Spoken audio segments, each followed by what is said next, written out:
Hey, good afternoon. It's Thankful Thursday. I'm Pastor Tony Foreman from Cornerstone Church, and I just want to say howdy and thank you for tuning in, as it were, on this Thursday afternoon. So I just want to say hi to the Cornerstone family and friends of Cornerstone here in Sheridan and beyond. Hey, back in the early 70s, if you can believe it, I was a runner. And they tell me that coaches are who they are, that I had natural ability. My problem was I didn't have enough drive, or I didn't have focus to really bear down and be the kind of runner maybe my potential would have borne fruit of. But there were some runners back in that day that were setting records. And I just want to tell you just a story about two runners from back in that time period. One in particular, a guy named Bill Rodgers. Bill Rodgers emerged, or really kind of exploded on the long-distance running scene in the early 70s. He entered his first Boston Marathon in 1973, in which he dropped out at mile 20. Now you think, how did he blast on the scene? Well, in 1975, he ran in the Boston Marathon again. He set an American record for that marathon, and he went on to win the Boston Marathon 4 times and the New York Marathon 4 times. He set numerous other records. And so that just gives you a little background on Bill Rodgers.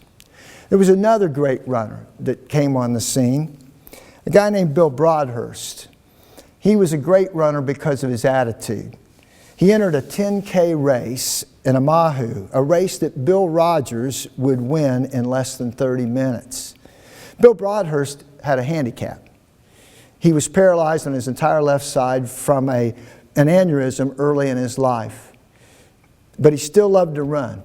And for him to be in the same race as his hero, Bill Rodgers, was the greatest thing that he could imagine.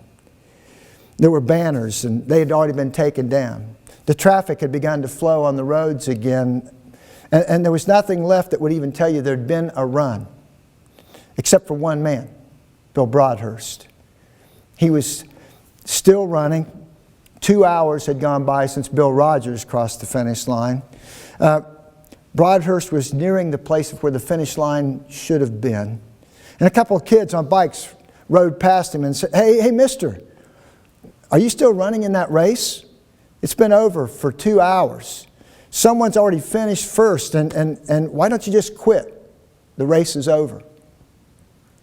Broadhurst replied, I can't. I have to make it to my hero. He's at the end of the line. He's at the finish line waiting on me now.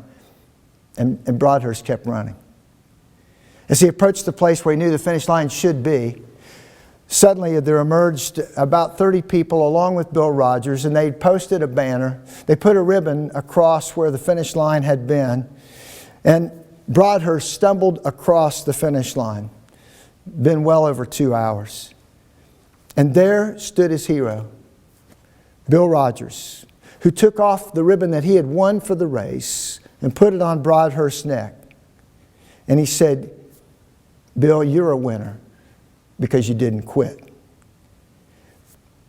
Friends, brothers and sisters in Christ particularly, this is a time when things are uncertain, and we have a temptation at times just to sit down, stop, quit. But can I tell you that your hero, Jesus Christ, is at the finish line. He is waiting for us to give you the victor's crown. Colossians 3, 1 through 4 says this, Therefore, if you've been raised up with Christ, if you're a Jesus follower, a disciple of Christ, you've been raised up with Him. Keep seeking the things above where Christ is seated at the right hand of the Father.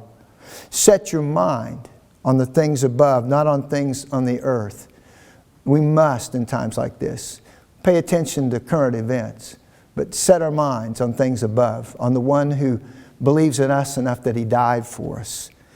Set your minds on things above, not on things here on the earth, for you have died, and your life is hidden with Christ in God. And when Christ, who is our life, is revealed, then you will be revealed with Him in glory. Today, if you're not a follower of Jesus, if you're not a Christian, I would encourage you to join the race. The only race that will give you a victor's prize as you faithfully pursue Christ, to know Him and to love Him as He loves you.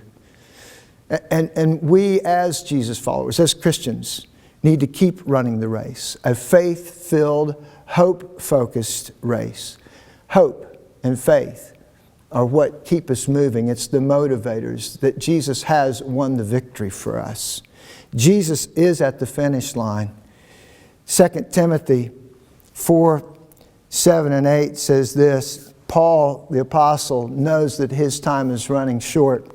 And he says, I've fought the good fight. I have finished the course, or I have finished the race. I have kept the faith.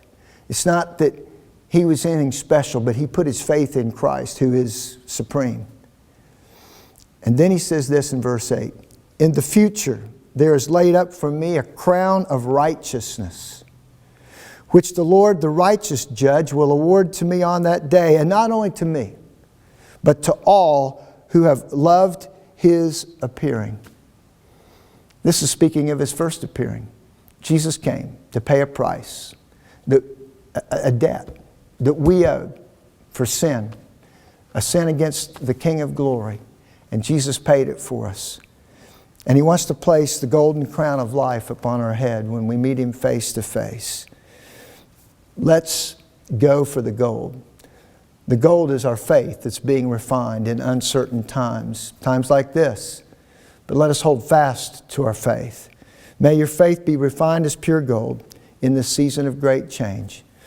May you continue to pursue, run the race, the course that God has set out for you with hope, love, and faith. The greatest of these is the love that God has given to us in His Son, Jesus. May God bless you today. Find ways to express gratitude. Listen, no amount of regret can change your past. No amount of anxiety will change tomorrow or the rest of your future. But any amount of gratitude on this Thankful Thursday can change today for you and whoever you might be around as you're socially distancing. God bless you.